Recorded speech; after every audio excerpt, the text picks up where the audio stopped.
Our program will begin in just a moment. Please make your way inside the ballroom and take your seats. Our program is about to begin. Thank you.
Please welcome the 81st President of the U.S. Conference of Mayors, Reno Mayor Hillary Sheevey.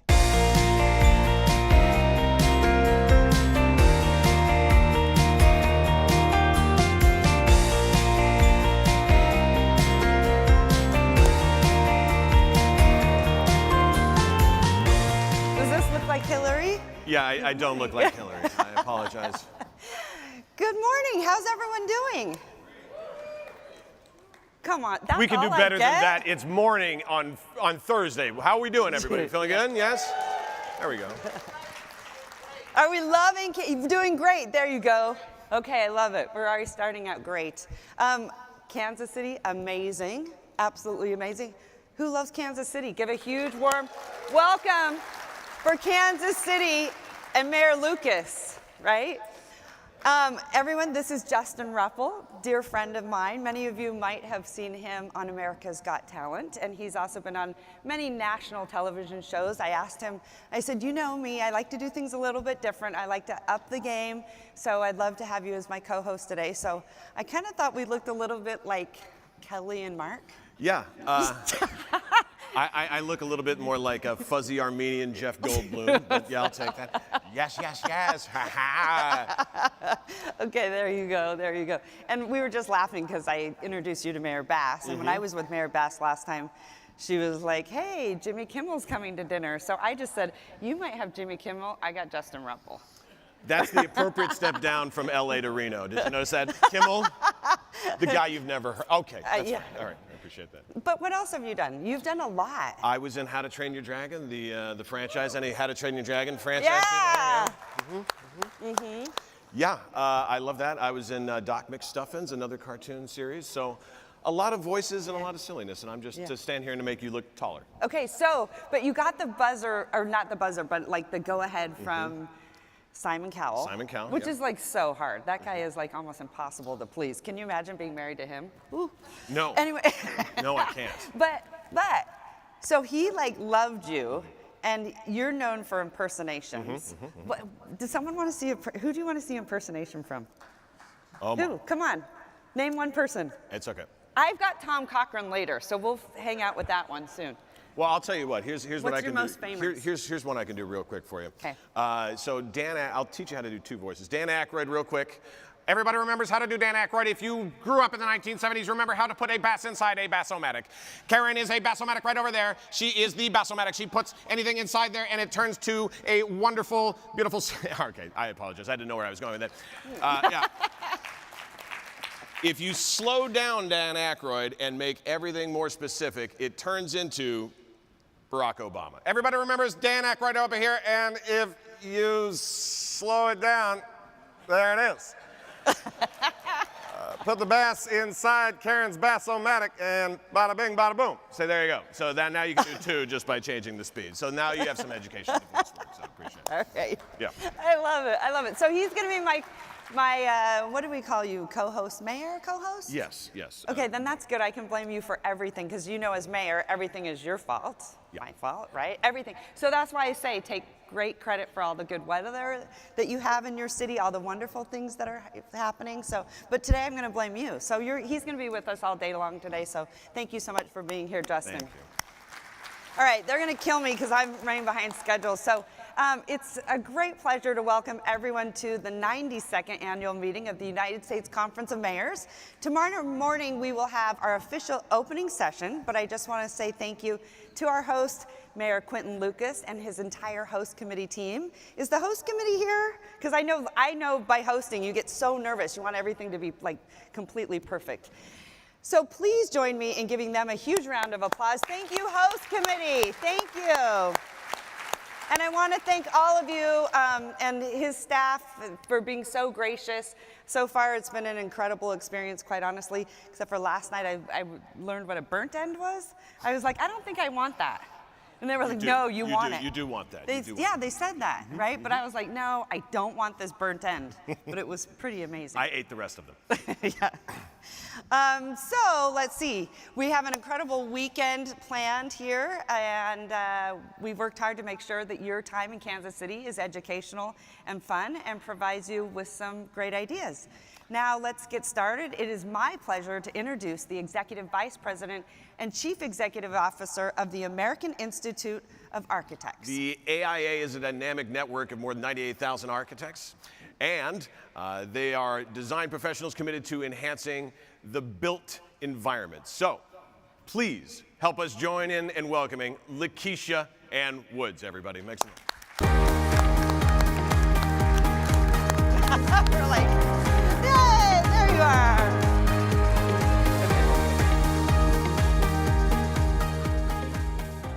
Good morning, everyone. It's great to be in Kansas City, and it's even better to be back at another U.S. Conference of Mayors annual meeting. Thank you, President Shivi, and thank you, Tom Cochran. As they mentioned, I'm Lakeisha Woods. I'm the CEO of AIA. AIA was founded in 1857 by 13 individuals, and it has grown a little since then. We now represent more than 200 chapters around the world and nearly 100,000 architects and design professionals.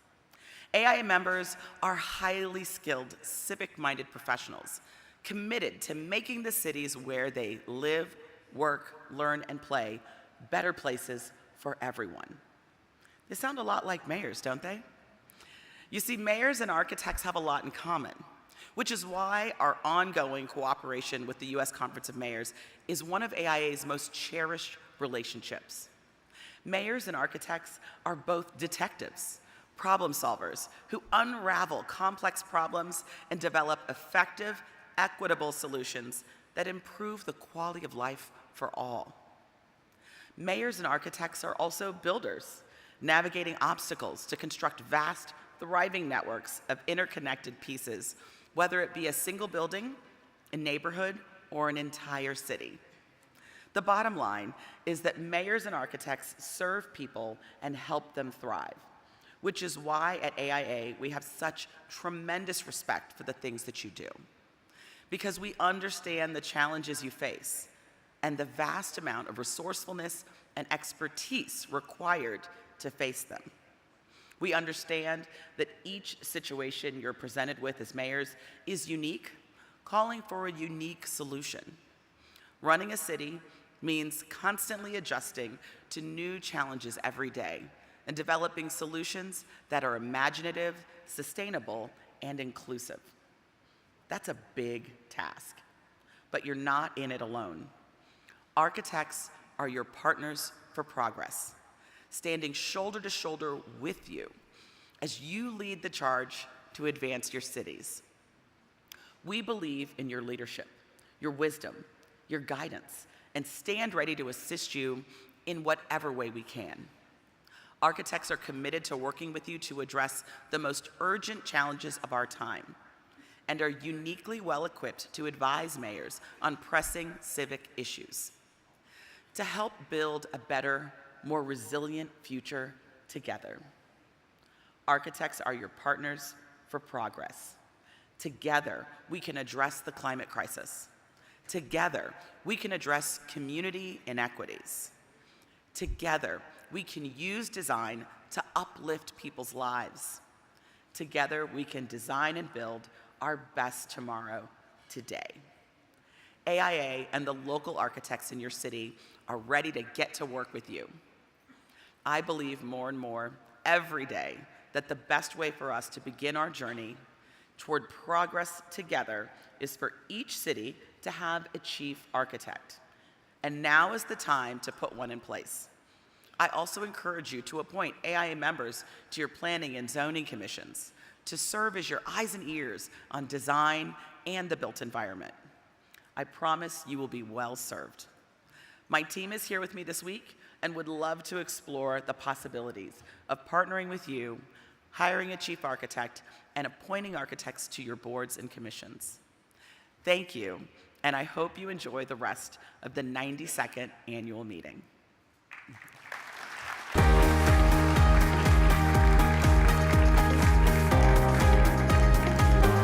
Thank you, Lakeisha. Now, we understand that young people need fun opportunities in the city to, play and socialize. That's why I'm going to switch into my Major League Baseball announcer for this next part. Major League Baseball's Play Ball initiative is one of the great ways that we can provide that. Play Ball has provided support and funds for kids across the country. In Reno, we typically work with the Down Syndrome Network in our Play Ball events, which I absolutely love. In Dallas, they use the initiative as an opportunity to provide kids access to confidential mental health and crisis support. More recently, I hear that MLB is working more with Girl Scouts for their mayoral events. How many of you participated in MLB? Come on. Yes, it's one of the best initiatives. Are you a baseball fan? Massive baseball fan. I'm a Mariners fan, which is... Any Mariners in the house? That was about the appropriate response for Mariners fans. Thank you. No. So please help me in welcoming the MLB consultant and past president of the conference, Doug Palmer, and his special guest, friend from Slugger. It's Slugger, everybody, from Kansas City Royals. Give it up for Slugger and Doug Palmer, everybody. Thanks so much.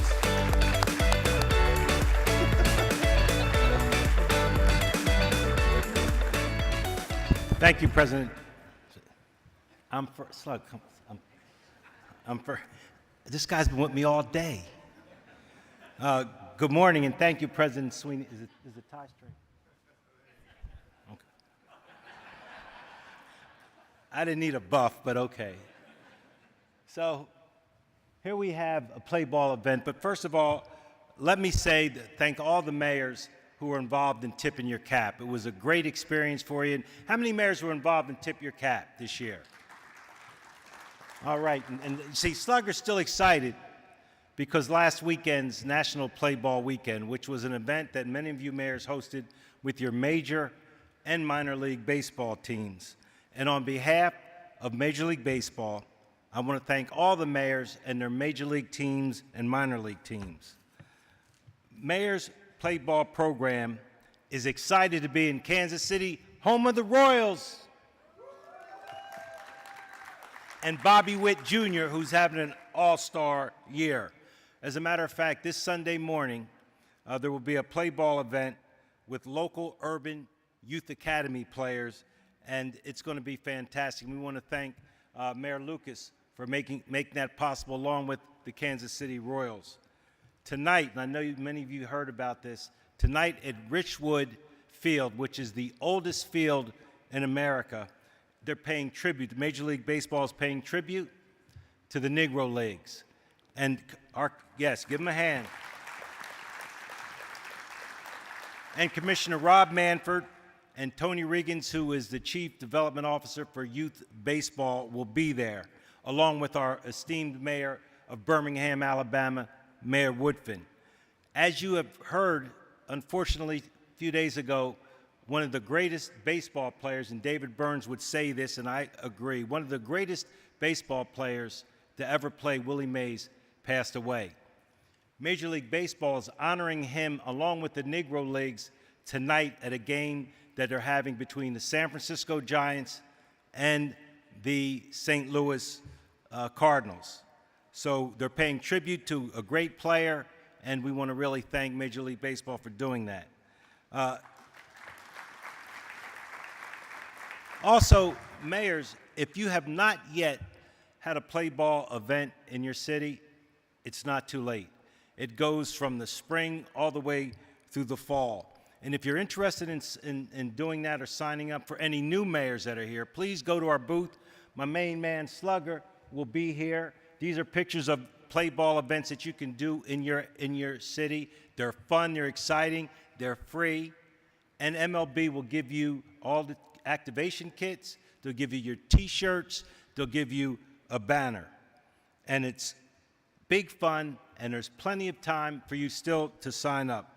You know, when Commissioner Manford decided that he wanted to get more young people involved, he knew that mayors get things done. And that's why the last 8 years has been a platinum partner of Major League Baseball, because mayors, you get things done.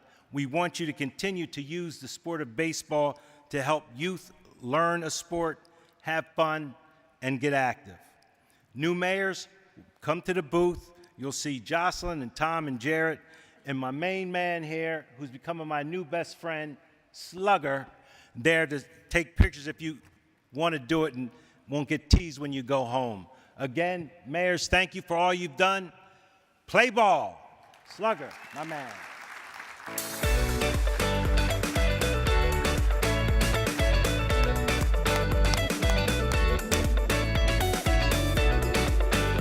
Keep it going for Paul and Slugger, everybody. Make some noise. Doug and Slugger. Doug and Slugger. So remember, you can sign up right outside. Again, I want to see hands, mayors. How many of you have been participating in play ball? Okay, I need more of you. So get out there and sign up. Hashtag Mayor Made Me Do It. It's really important because now many of you have worked with Dr. Murthy, who has been really taking on loneliness and isolation. I have to tell you, it's one of the best initiatives that we do in my city to bring families out, and it really just is a way to bring the community together. So please get out there and play ball. Anyway, okay, so this woman needs no introduction, but I'm pleased to welcome the 43rd Mayor of Los Angeles, the chair of the United States Conference of Mayors Task Force on Homelessness. She has been instrumental in driving our work forward on this issue. This past November, she convened a highly successful two-day conference in Los Angeles to develop a national strategy to combat the homelessness crisis. And in April, she spearheaded our mayoral fly-in in homelessness. And mayors from over 40 cities and from every corner of the country convened in D.C. So together, the mayors met with dozens of key lawmakers and held meetings with top leaders of the Department of Housing, Urban Development, Department of Health and Human Services, and the White House. So, I am especially grateful as a resident of Los Angeles, and we are especially grateful for the leadership on this issue, and it's deeply personal to all of us. So please, help us welcome Mayor Karen Bass, everybody, please.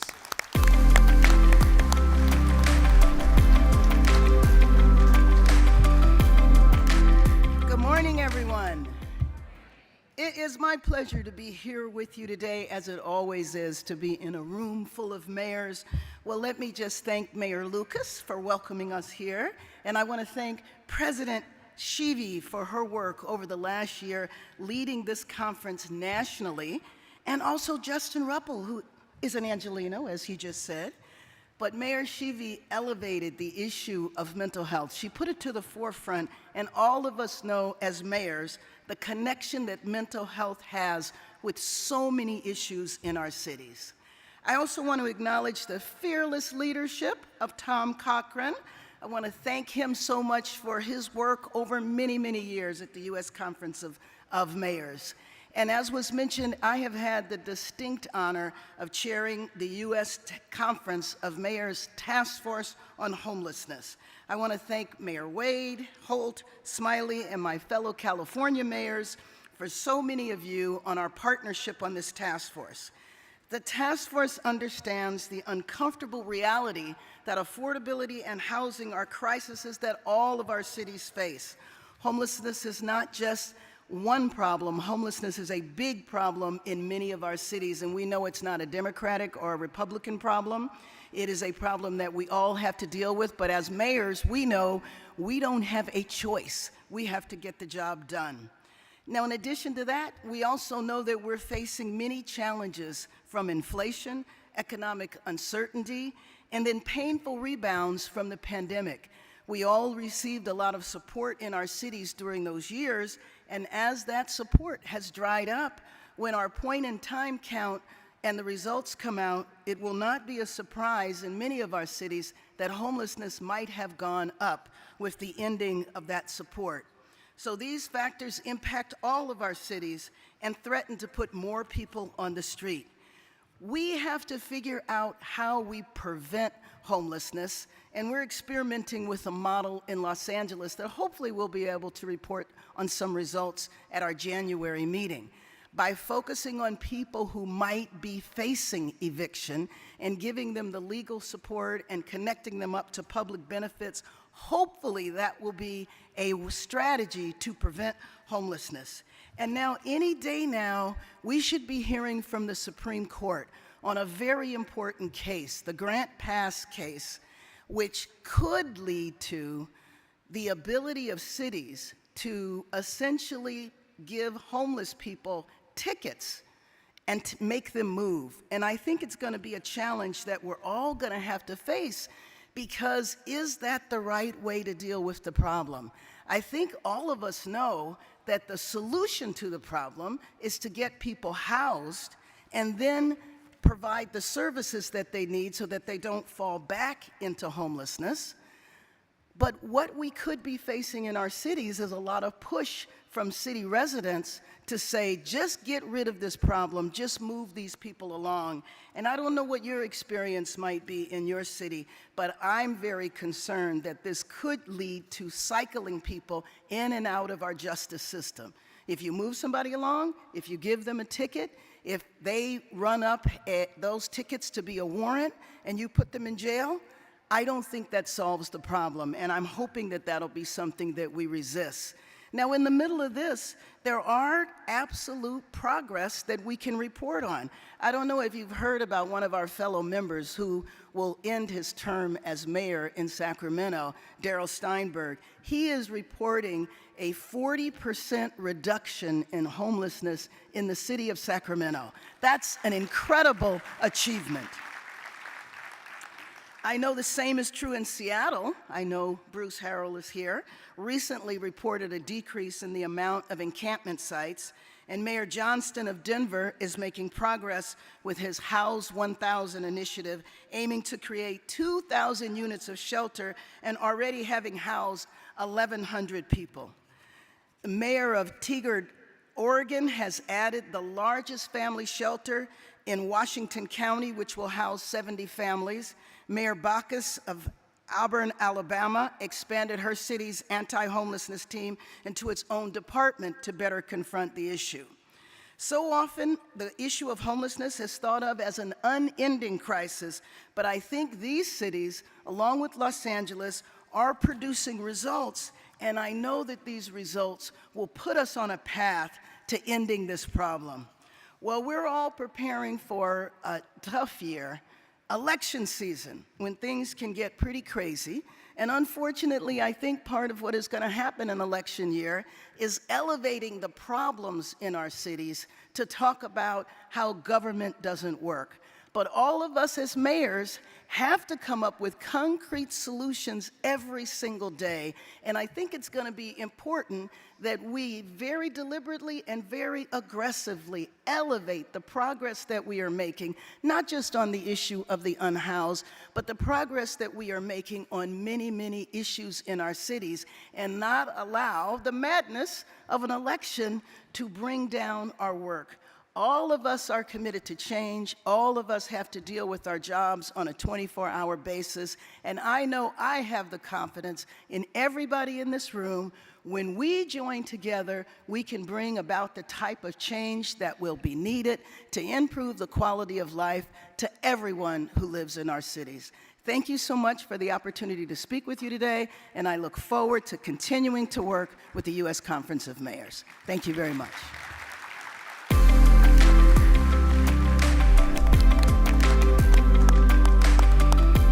That's my mayor. She's the bomb. She's the bomb. Wait, I thought I was your mayor. Okay.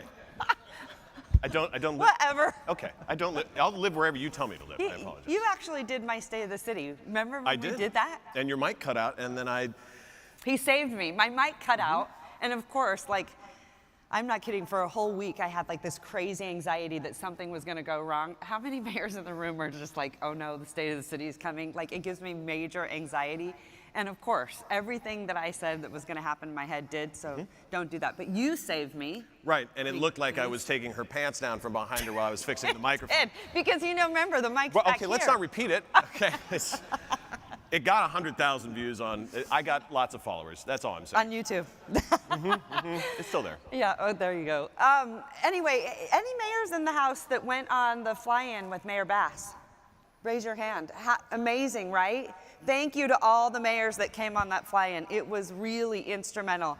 I have had tremendous feedback from lawmakers because of the work that all of you mayors have done. So I'm very, very grateful, and very, very grateful to Mayor Karen Bass. Mwah, she's the bomb. Thank you.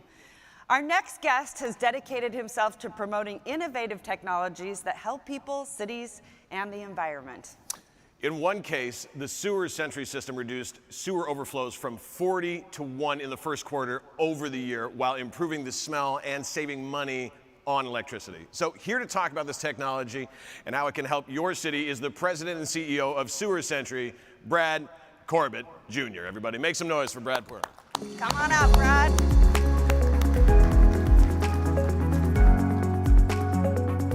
Well, good morning.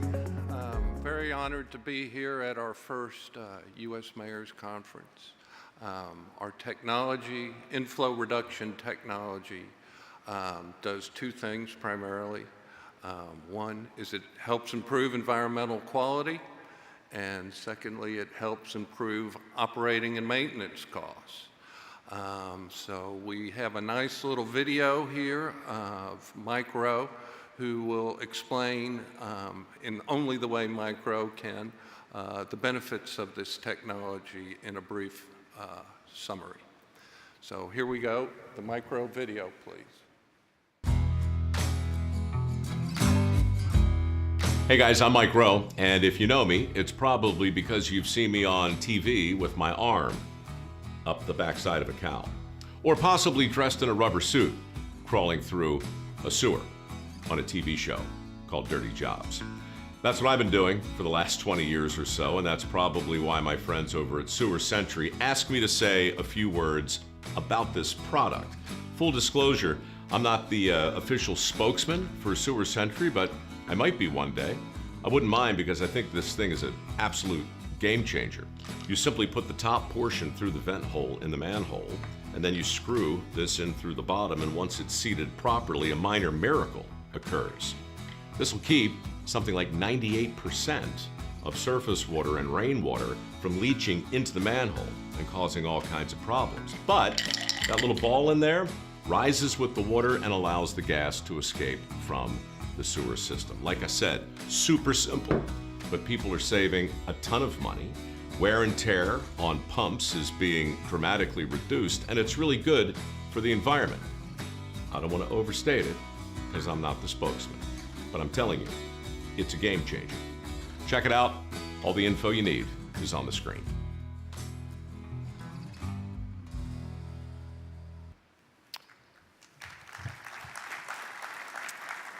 So there it is in a nutshell. If you're interested in improving environmental quality and improving operating costs, come by and see us and we'll explain in more detail what our technologies can do for you and your city. And if you're interested in free food and free drink, stop by the Hilton tonight from 5 to 6:30, and let's have a good time there at the Hilton. So thank you very much for your attention, and hope to meet up with you here at the convention. Thank you very much.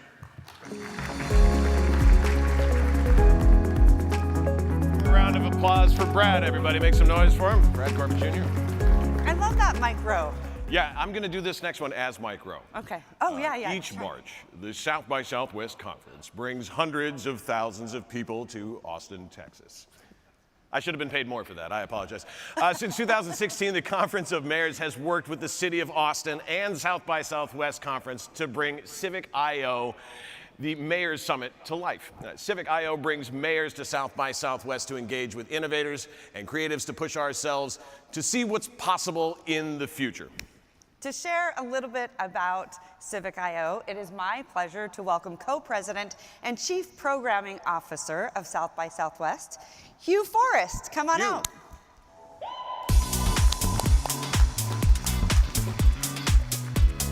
Good morning. I am Hugh Forrest from South by Southwest. Today I'm going to talk to you for a few minutes about March Magic in Austin and why mayors should attend South by Southwest. But before I do, a quick shout out to Tom Cochran, David Burns, Sly Majid, and all the U.S. Conference of Mayors staff for giving me a little bit of time to talk today. So what is South by Southwest circa 2025? Founded in 1987, South by Southwest helps creative people all around the world achieve their goals. 38 years later, we are a 9-day event that celebrates creativity in all its many forms. In a world that is increasingly driven by algorithms, we believe that human creativity is still the most powerful solution for positive change. Moreover, South by Southwest is defined by this idea that mixing different kinds of creative people together in a very creative city produces astounding results. But it's a little bit easier to see a video, so here we go on that. Hi, I'm Jake Gyllenhaal. I'm Kendra Scott. Hi, I'm Natalie Morales, and this is South by Southwest.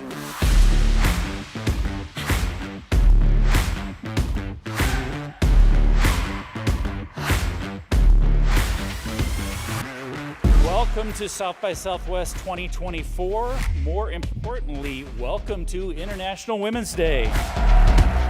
Firstly, I'm so excited to be here and to be with such incredible women, so much brilliance on this panel, and just an amazing way to celebrate International Women's Day. And you know, the key thing that I think needs to be focused on in terms of equity is that it's not a zero-sum game. Just because someone else has the same advantage that you do doesn't mean that you're losing anything. South by is always really welcoming and fun. I wanted to do this movie so that I could work with Jake Gyllenhaal. He's a good-ass actor. It's a creative, fun place, but I think a place that also takes creativity very seriously. And so that balance of the two is what makes South by Southwest so wonderful. What up, South by Southwest? We love you very much. This is a place here at South by Southwest to learn from others, to be your best creative self. And when anyone comes here, they feel this. We feel everything here. You identify with others who are sharing the same experience. That's what humor is you're finding a moment where you connect with someone in a shared moment of truth. Humor is the closest you can get to a person without touching them. Wow. As I would say in session, sit with this for a minute. So, as mentioned in the intro, Civic I/O, which runs March 6th through 9th, is part of South by Southwest. This is a 3-day event that provides content and connections for about 25 of the nation's leading mayors. The U.S. Conference of Mayors organizes Civic I/O in conjunction with the South by Southwest staff, as well as Austin Mayor Kirk Watson. Mayors who attend Civic I/O are treated to a curated experience that provides the best of South by Southwest and the best of Austin.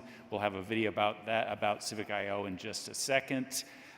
Reasons for mayors to attend South by Southwest. We have fascinating content. That content is divided into roughly 20 tracks. We have one keynote per day. The common theme of these tracks and the keynotes is a preview of the future, particularly the new ideas that will impact the world in a positive way. A quick run through of some of the content we had in 2024, 10 breakthrough technologies of 2024, accelerating into tomorrow, what's next for urban mobility, AI and the future of truth, something we're all very concerned about right now, energy earthshots, 8 technologies to save the planet, and food is medicine, how food is the future of healthcare.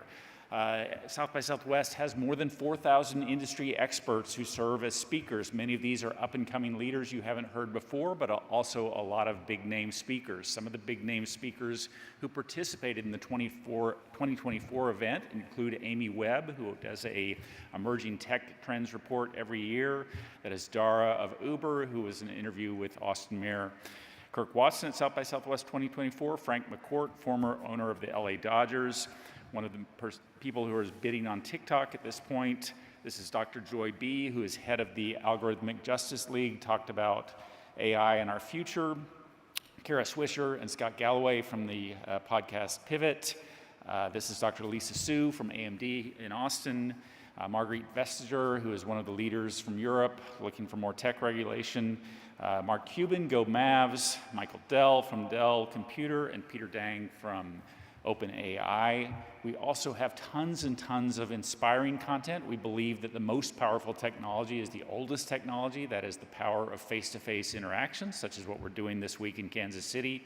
Some of the most inspirational leaders who spoke at South by Southwest 2024 include Ada Limon, who is the Poet Laureate of the US, Arlen Hamilton, who does a venture capital fund that is aimed at marginalized communities, Dev Patel, the director and actor of the movie Monkey Man, which premiered at South by Southwest, This is Chef Jose Andres, who was a keynote at South by Southwest 2023, also spoke at South by Southwest 2024. Brene Brown, the basketball player and now entrepreneur Dwayne Wade. Ryan Gosling, Fall Guy, premiered at South by Southwest 2024. Selena Gomez talking about mental health, and from the other side of the basketball aisle, Sue Bird talking about women's sports. We also have amazing networking at South by Southwest, all kinds of meetups and evening events. A quick run through of those, some of the meetups we had at South by Southwest 2024, Black Creators and Artists Meetup, Future of Urban Micromobility Meetup, Global Changemakers Meetup, Space Innovation and Exploration Meetup, Space is Big at South by Southwest, and Women in Podcasting Meetup.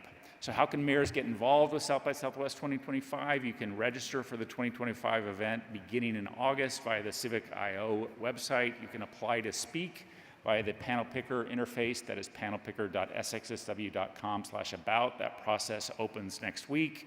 And if you can't come to Austin, you can follow the content on our YouTube channel. Dates for next year are March 7th through March 15th. Dates for Civic.io are March 6th through 9th. We also have an event called South by Southwest EDU that covers innovation and education. You can always find more information about South by Southwest at sxsw.com. And if you want to apply to speak for South by Southwest, that starts next week. You can always email me for more information about South by Southwest, hugh@sxsw.com. Thank you again for giving me a little time to talk about South by Southwest, and I think we're going to see the Civic.io video now. Thank you.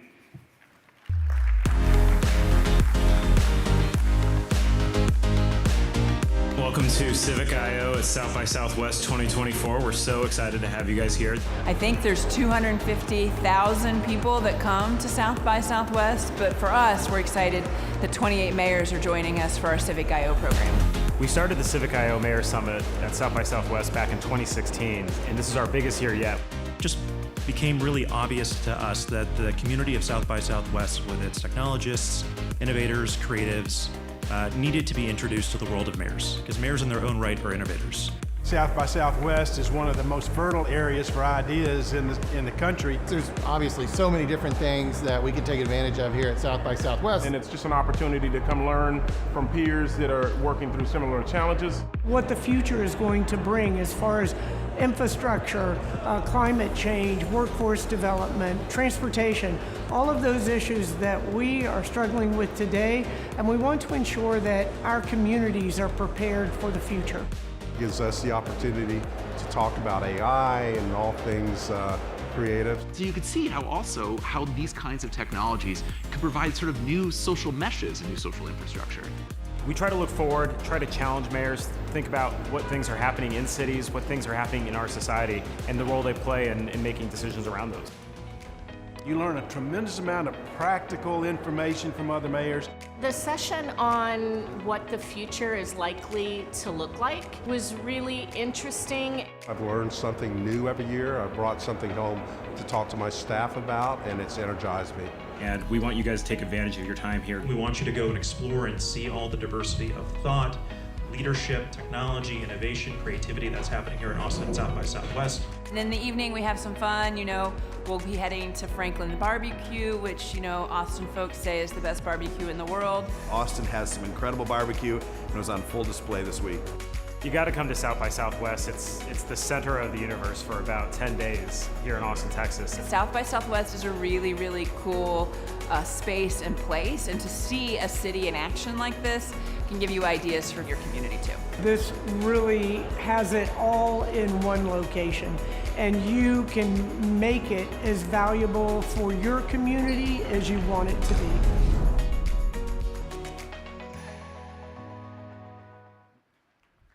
Please give it up for Hugh, everybody.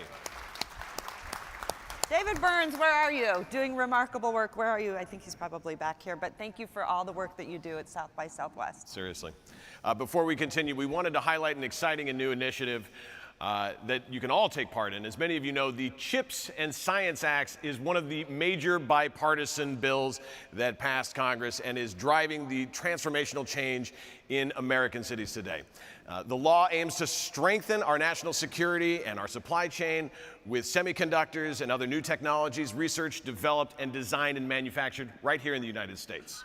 Last week, Commerce Secretary Gina Raimondo met with a group of CHIPS mayors in a Zoom organized by the United States Conference of Mayors.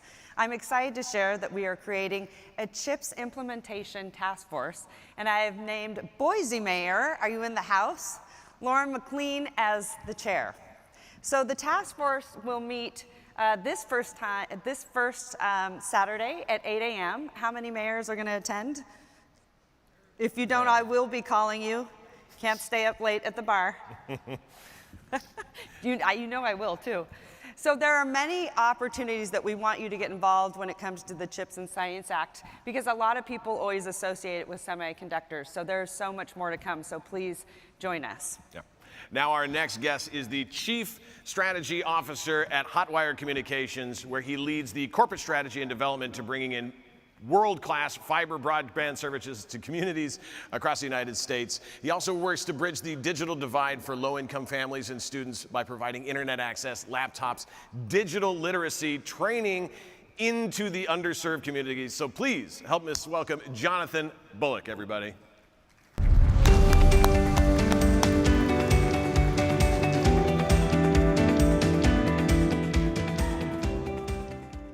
Thank you all for having me here. I'll make this fast like our internet. We're very happy to be back at the U.S. Conference of Mayors again. This is always a great event. This year is special because my daughters have been texting me nonstop saying, when you see Travis Kelce, let me know. So if you guys see him, let me know. Hotwire is a fiber optic only telecom company. We build out fiber broadband services in communities across the United States. We're in 10 states, so I know I have familiar mayors here. If we don't know you, we'll look forward to joining your city at some point in the near future. Hotwire operates on 3 core principles. We believe in the best technology, always offering the best broadband services, best speeds. We believe in offering the best customer service, so we're always on top of customer care. And then we believe in the best price. So we're always aiming to have the most affordable broadband available for all of our customers. These trends allow Hotwire to invest in this digital infrastructure in your communities. This allows us to help us bridge the digital divide with high adoption rates, with digital literacy training. It allows us to bring community benefits to your community, like environmental monitoring and traffic monitoring. And it allows us to help with economic development. We love investing in schools, we love investing in new businesses, and we love investing in all the jobs that we can help create as we build out internet connectivity in your communities. So thank you so much for having us here. We look forward to a great conference.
You can have the end. Oh.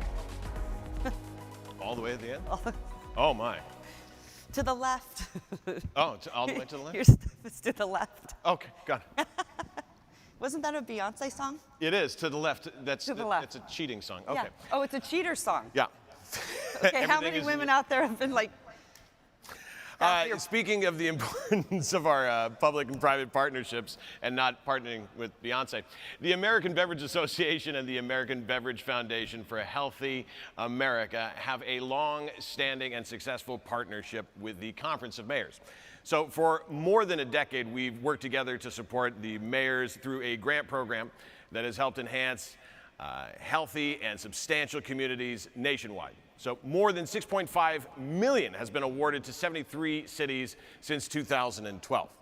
Now we're looking to evolve that commitment and can't wait to share more about that. So coming soon, we have a new and exciting grant program that'll be unveiled in the coming weeks. So keep a lookout for it, and we all encourage you to apply for that. All right, how many of you have received the grant from the American Beverage Association? No, I have. All right, we're going to step it up, so I want everyone to apply, okay? Again, hashtag Mayor made me do it. Very nice. For our next panel, we will be discussing healthcare and entrepreneurship. Entrepreneurship serves as the economic foundation for many, many cities. As both mayor and a small business owner, I've aimed to foster a city that actively supports our entrepreneurs. Today, I'm joined by 4 of my local leaders driving this entrepreneurial spirit of innovation in Reno. This was really important for me because I wanted to give mayors something very tangible that they could literally step in and do into their cities like right now. Beautiful. Anyway, I'm going to let you introduce my first guest. Our first guest is the founder of eFireX, who's developed a groundbreaking fire suppressant solution specifically designed and patented to counter lithium battery fires. It's extremely important. As electric bikes and cars become more common, this technology offers owners reassurance that in case of a fire, they possess the necessary tools to stop that and protect their family. So please help me welcome Jesse Corletto, everybody, please.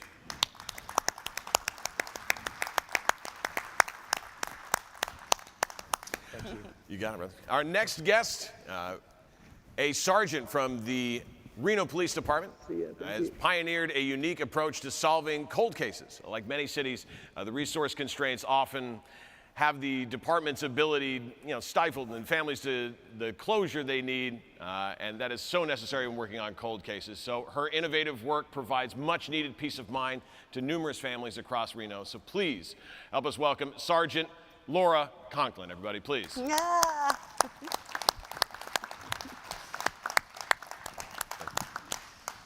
I feel like I'm at home. Yes. I love this. Should we just hug? Yes, we should just hug. Okay. Yes, there you go. Our next guest, assistant professor at the University of Nevada, Reno School of Medicine, is a dermatologist and a surgeon who has used her expertise to help create sun-safe cities. Here to talk about her work, please welcome Dr. Whitney Habenicke. I love it. I know, it's always a challenging one. This is my dermatologist, by the way. Does my skin look good? Okay. All right. Oh, thank goodness. And our final guest is the head of advocacy at the American Society of Dermatology. She is a proven leader with over 20 years of accomplishments in health and medical associations and her advocacy on patient safety. Please welcome Kristen Hellquist, everybody.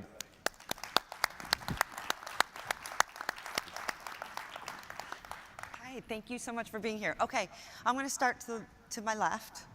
No pun intended. I don't know. I just thought that was a Beyonce thing, right? So Jesse is a firefighter in my city. Well, we won't say much, but the county. No, you're like our own still. Yeah. And Jesse just retired from the fire department, but he is doing something absolutely miraculous, innovative, and game-changing in the space. How many of you have been reading about lithium battery fires and how deadly and devastating they are? How many? Raise your hand. It's been a huge, huge problem. And my friend here, I think it's so important to support entrepreneurship. So all of you mayors in your cities, make sure that you're fostering these types of innovative approaches, groundbreaking, and I couldn't be more proud than to support what you're doing. Talk a little bit about eFireX. Yeah, thank you, Hillary, and thank you everyone for showing up today. My name is Jesse Corletto, retired firefighter, as Hillary mentioned. As of last week. Yeah, last week, no, about a year now. with the county there in Reno, and yeah, I founded eFireX.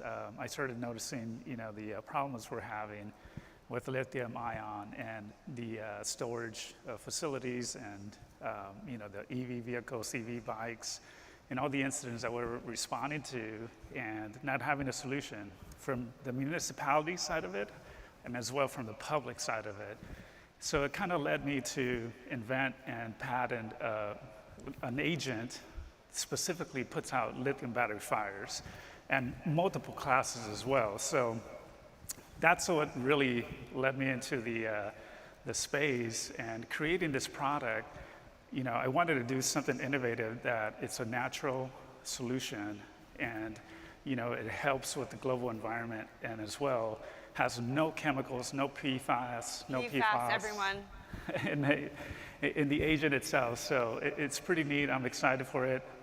We just launched this year and we're working with a lot of big cities, fire departments, and getting them the right tools to be equipped to fight these type of fires. That is truly miraculous because people are losing their lives.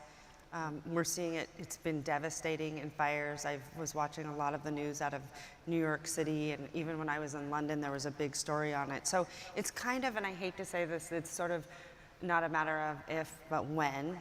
And all of us as mayors need to be ready, and we need to make sure that we're doing everything we possibly can. Correct. Talk a little bit about this agent, because it does have some major differences than the fire suppression that we would typically see. Yeah, and that's one of the biggest challenges is educating the cities. And I've been traveling around the nation and speaking to the fire marshals and fire chiefs of fire departments and really educating them and stating, the facts that our fire suppression hasn't been changed in 70 years. 70 years we haven't had any new innovative That's crazy. agents to come to market. And our EV technology is just so advanced right now. So every fire that we're having as a home, as we call it a structure fire in the industry, it's pretty much a lithium battery fire. Because everyone's driving EVs or has EV bikes or laptops, phones, right? So our fires are getting hotter and hotter, but our agents, that are in our systems in public places are staying exactly the same and haven't advanced with that technology. So it's one of the barriers and challenges I'm facing in the industry. But, as cities adopt it and embrace it, I think it will be very beneficial for their constituents and the public. And right now, the solutions that we have, that work for specific type fires are smothering agents, and meaning they smother a fire to cut off the oxygen from the oxygen growing. Well, lithium is a whole different beast. They're self-oxidizing, meaning it creates its own oxygen. That's why you're seeing these reports of 30,000 gallons of water being applied to lithium battery fires, is because, there's no agent out there that really gets into that battery cell to combat that self-oxidizing component of it.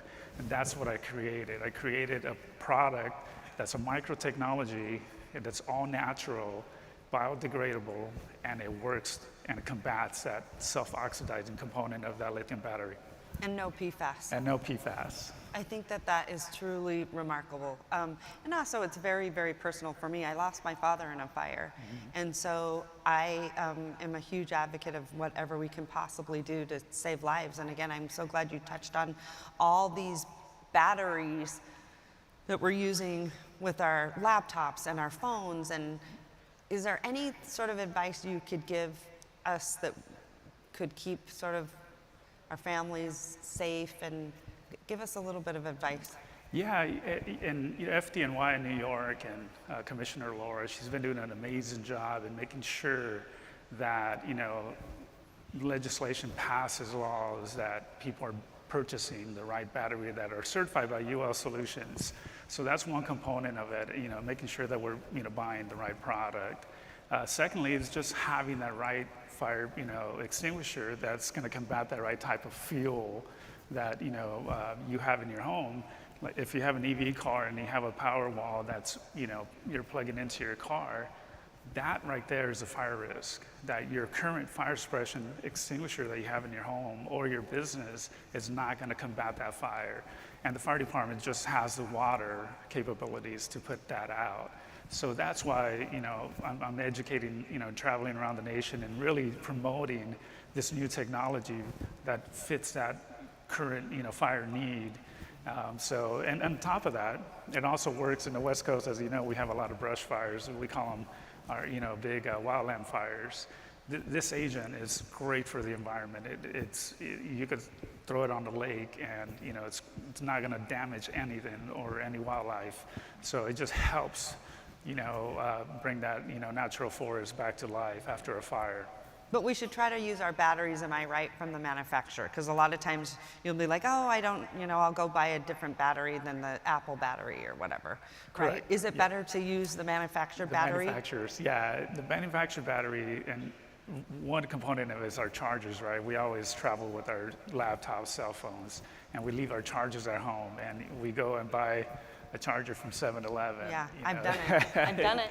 So that creates a fire risk right there for your product. It's going to overheat your phone or your laptop. So we got to make sure we're buying the right manufacturer for, A lot of people don't realize how important that is. Correct. Yeah. Right. Well, thank you so much. I think it's just absolutely fascinating what you're doing. I think you are going to be an absolute game changer when it comes to fire suppression, and especially cities are seeing some real challenges with PFAS and something we're going to have to deal with. So we're, to your point, have to change our mentality and how we move forward with technology and innovation when it comes to public safety initiatives. So thank you, Hillary. Thank you guys for having me here. Yeah. Impressive, right? Okay, Sergeant Conklin. Okay, I love this initiative. This is so cool. She has been with the Reno Police Department, how long, 20 years? 26 and a half. 26 years and a half? Oh my God, Yes. 26 years. I'm counting the half because I'm retiring. Yeah, she's supposed to retire. And I'm like, you can't retire until I leave, but you're going a little bit early, but she's doing amazing work in my city on cold cases. And I thought this was an incredible initiative that every single mayor could do. So talk a little bit about that, Sergeant Conklin. Cold case playing cards have been marketed across the United States, and in 2020 I found a grant program through Seasons of Justice, and they actually have a podcast called The Deck, and it's the #1 true crime podcast in the US.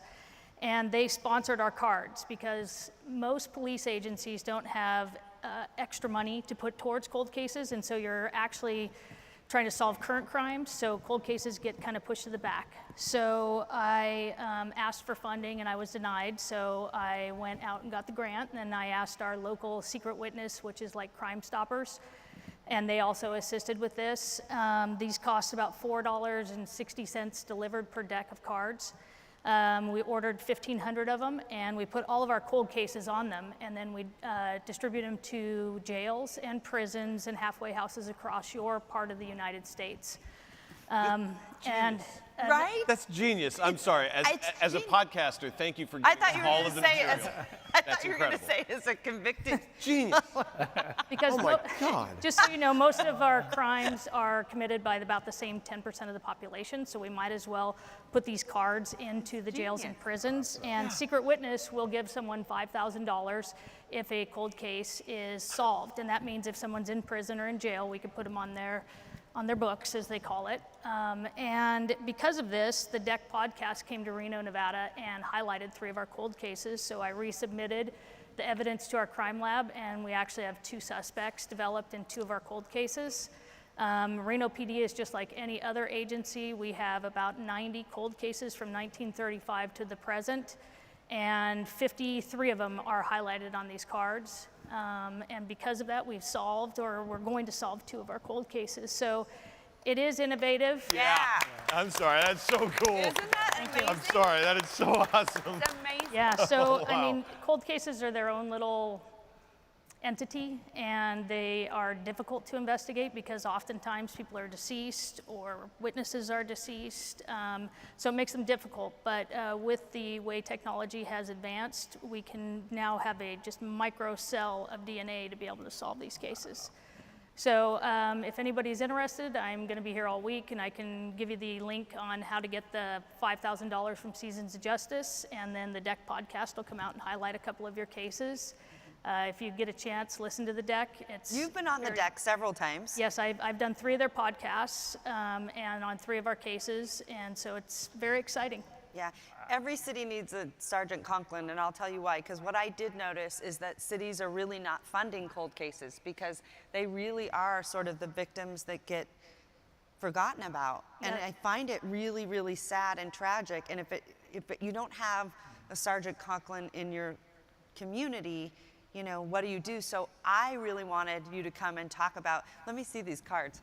This is so fascinating. So like, if you're in jail and they're like sitting around, you have nothing to do, they're gonna start playing cards? Is that, yeah. They play cards, and so then they look at these. And oh my God, Justin, you're right Oh, here. I'm there. Justin. Most of the prisoners have iPads, and they're actually given internet access and stuff, so we actually have our email address on there, and they can contact us by that. And then we also use them as a fundraising thing, so I can purchase more cards, because for every 1,000 I order, I sell 200 of them for $25 each to keep the process going. So I'll need about 20,000 decks to distribute to just California alone, due to all the. And they'll tailor it to your city. Correct. They'll tailor it to your city. They'll do your cold cases. Yeah. This is a very inexpensive way to actually start working on those cold cases if you're not funding them in your city. Because I noticed a lot of cities, like I said, they forget about those cold cases. Yeah, and each deck costs you about $4.60, and it's worth it. And it also, I sent every family member one of these, and it makes the family members feel like we are still investigating their cases and that they mean something to us. Yeah. And I've given them up to city officials just to get the word across, and it's been a very good program, and because of it, the deck came out and I was able to, you know, at least get suspects on 2 of our cases that are very important to the loved ones of these family members that were tragically murdered. Yeah, that is unbelievable. I absolutely love it, love it. And how many cold cases have you solved? You've done a remarkable job. Yeah, just 2 so far, but we're hoping for more. Again, it's funding. You know, you got to submit everything to a crime lab. Crime labs are expensive. No, but in your career. Oh gosh, no. I'm a sergeant in charge of it, so the working folk are the detectives that do it. So she's humble. She's amazing. Yeah, no kidding. She comes to me all the time. Mayor Sheevy, we're getting ready to do this. I mean, I am so blessed to have you, and you care so much because again, a lot of families come to us and they never get justice. So thank you. My superpower is just trying to find a way when I'm told no to get to yes.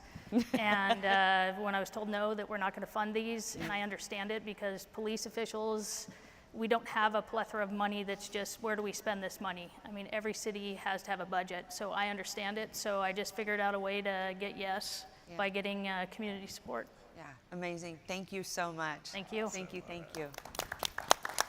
All right, Dr. Hovnick. So Dr. Hovnick is my dermatologist, and she came to me and she said, I want to save lives and I want to do free skin checks and have free access to health care. And so I want you to talk about, so this whole thing started to evolve called Sun Safe Cities with the Dermatology Association. You represent, how many dermatologists do you represent? 6,500. 6,500. Okay, so they were gracious enough to say, hey, we want to do this in cities and provide access to free health care, but skin checks, because skin cancer is the #1 growing cancer in the country. 1 out of 5 people will get skin cancer. Okay, so Dr. Hovnick, talk a little bit about this. So we did a free skin check. Dr. Hovnick will be here for a while. She can do all your skin checks out there. And talk about this, why you wanted to do it, and sort of the outcome of the skin check that you did. Yes, thank you so much for having me here to talk about this, my passion.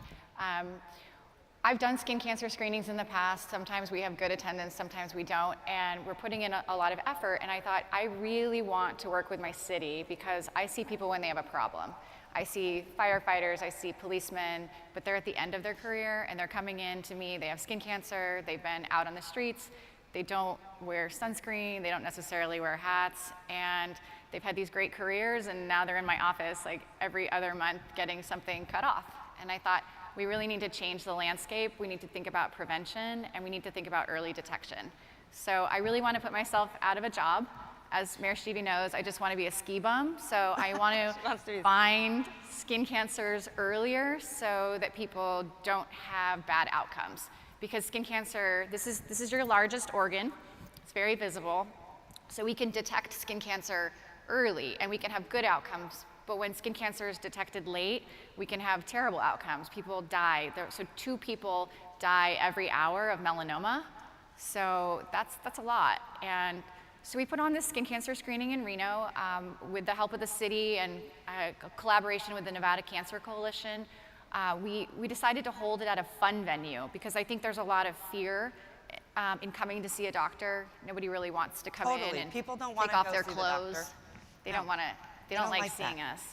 But if you have it at a fun venue, so we held it at our local AAA baseball stadium, and we had vendors come in with sunscreen, and we had 200 people show up. We were very nervous that nobody might show up. That's right. I said, she called me right before, because we did a short window from 4 to 7. And she called me and she said, Hillary, what if people don't show up? I said, well, then we're going to the bar to go drink. So then you called me 10 minutes later and you said, Hillary, there is a line out the door. And like you said, we did it at our minor league stadium. Great initiative for MLB initiative because it gets people coming out and also serves a purpose and access to free healthcare, which honestly, I was shocked at how many people showed up because A, you made it easy, B, I think it was less intimidating from the doctor's office. And tell us how many melanomas you found. So far, we've diagnosed 2 melanomas that we know of. We don't know, we had 65 people who had suspicious lesions out of the 200 we screened. And we had resources there to help people get into care because the last thing you want to do is tell somebody, we think you have a problem and good luck. So we had resources for people who had insurance, we had resources for people who didn't have insurance so that we could funnel them into the appropriate care.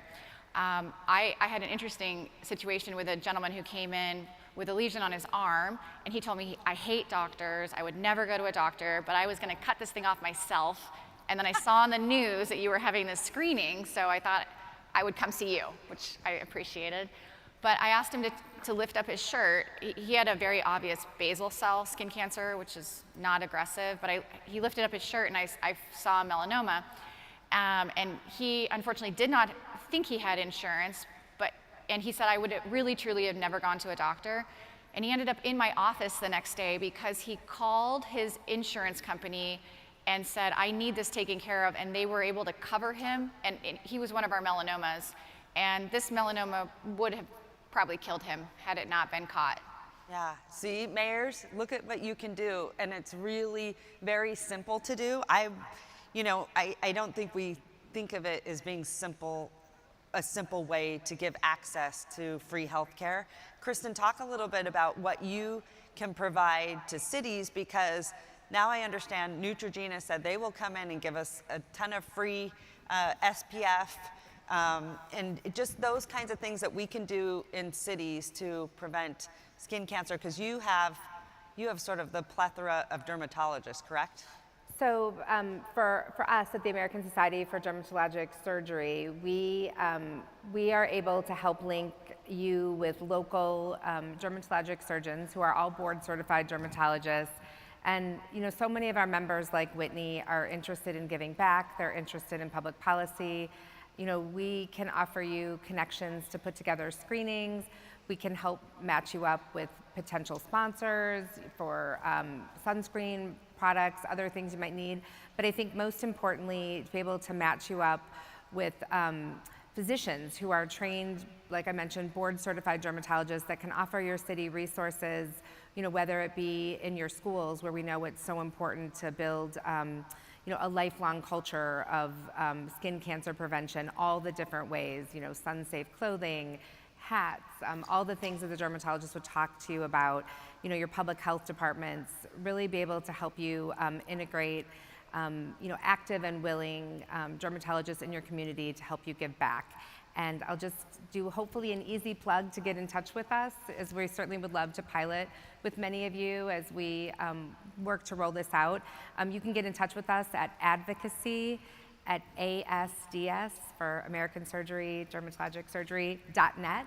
So again, advocacy@ASDS.net, and we can work to hook you up in your cities with appropriate people who can really help to tailor it for your needs and what you're looking for. Okay, advocacyasds.net. Yep. Okay, and I love that because I cannot speak highly enough about this initiative, how incredible, like my community was all coming up to me and saying, Mayor, this is really amazing. I never would have gone to get my skin checked. I didn't feel apprehensive, all those things. I don't even like to go to the dermatologist, you know. So as mayors, again, something that we can do, to save lives. It's very simple to do. And also, the other thing I like about it too, that we talk about a lot with the Surgeon General, is the loneliness and isolation. And to see community members come out and meet each other and sort of be support for each other, it was really, really heartwarming. So mayors, if there's anything that you could do to save a life easily tomorrow, it could be free skin checks, and they're going to help you hook you up with great dermatologists. Just talk one thing, Whitney, because you talked about it last night, or Dr. Havnik, sorry. You talked a little bit about the misperception of weather and sort of the sun, because by the way, Mayor Gallego, Mayor Kautz, and Mayor of Anaheim, all three favorite ladies, have already said, I need to do these skin checks. But talk a little bit about, because I was shocked to find out a little bit about like the weather in certain parts and the misinformation that I think we perceive. Right. I think we all think about skin cancer as being a big problem in sunny climates, but even if your city is located at a high northern latitude, a lot of those people are taking sunny vacations to get out of that weather. And so they're going to Florida, and then they go to Florida and their skin hasn't seen the sun in 6 months, and they get a sunburn. So having more than 5 sunburns in your lifetime doubles your risk of melanoma. So you really have to be careful, especially when you live at these northern latitudes, about that intermittent sun exposure. And intermittent sun exposure, especially as a child, really increases your risk of basal cell carcinoma. So you really have to protect your skin across the board, and I think it's an important initiative for cities nationwide. Yeah, so those cities that see no sun and then you go and get sun. Right. Yeah, okay, all right. Thank you so much. We really appreciate this great panel. Thanks everyone, give them a huge round of applause. All right. Where's our stage music? Hi.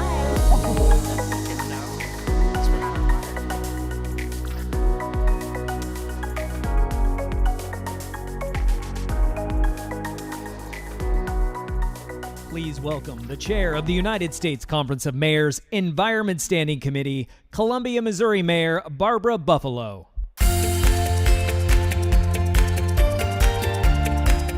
this down to my height. Well, good morning.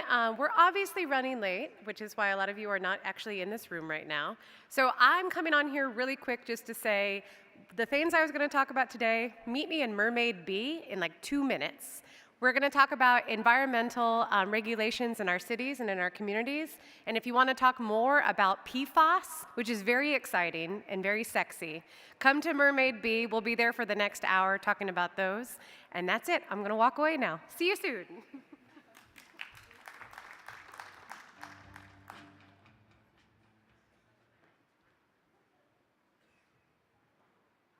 Thank you for attending this morning's session. We stand adjourned.